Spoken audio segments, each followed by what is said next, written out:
Здравейте, приятели! Днес темата ще е какво означава числото 666. Отговорът на Библията. Според последната книга в Библията, 666 е числото или името на дивия звяр с 7 глави и 10 рога, които излизат от морето. Откровение 13 глава, 1 стих и 17 стих. 17 глава и 18 глава. Този звяр представлява световната политическа система, която владее над всяко племе, род, език и народ. Откровение 13 глава, 7 стих.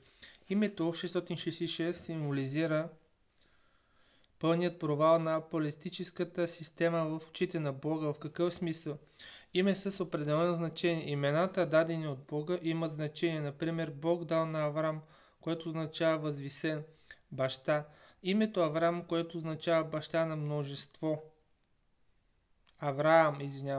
Когато му обещал, че ще го направи баща на множество народи. Битие 17 глава, 5 стих. Бел точка под линия. По подобен начин Бог дал на звяра името 666 като символ на характерните му черти.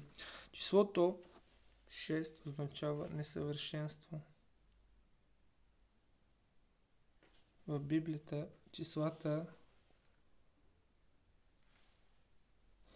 често се използват като символи. 7 обикновено означава цялостност или съвършенство. 6, което е с едно по-малко от 7, може да означава нещо напълно или с недостатък в Божиите очи и се свърза с враговете на Бога.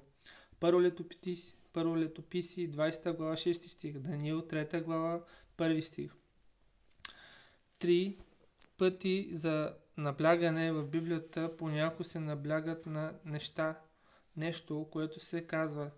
3 пъти Откровение 4 глава 8 стих, 8 глава 13 стих. Следователно, името 666 ясно подчертава, че Бог гледа на политическите системи като на пълен провал. Те не са успели да постигнат траен мир и сигурност. Единствено Божието царство ще направи това. Белегът на дивия звяр.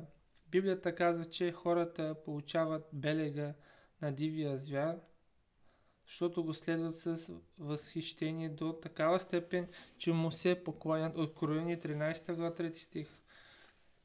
4 глава 3, 4 стих да кажем. 16 глава 2 стих. Те правят това, което отдават, граничеща с поколения почит на своята страна.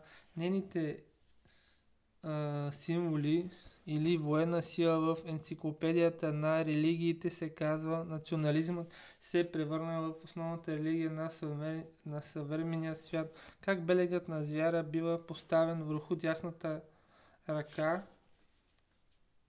или челото на хората? Откровение 13 глава 16 стих. Относно заповедите си за израелтяните, Бог казва: вържете ги на ръцете си като знак и нека те бъдат като лента на челата ви. Второзаконие 11 глава 18 стих. Това не означава израелтяните да бележат буквалните си ръце и чела, а че думите на Бога трябва да ръководят всички им действия и мисли по същият начин. Белегът на звяра не е нещо буквално като татуировка с числото 666, а символично идентифицира онези, които позволяват политическата система да управлява живота им. Хора, носещи белега на звяра, застават срещу Бога. Откровение 14 глава 9 стих и 10 стих. 19 глава 19 стих до 21 стих. Да, това беше, хора, за днес. Това беше какво означава числото 666, отговорът на Библията. Благодаря, че гледахте. Чао!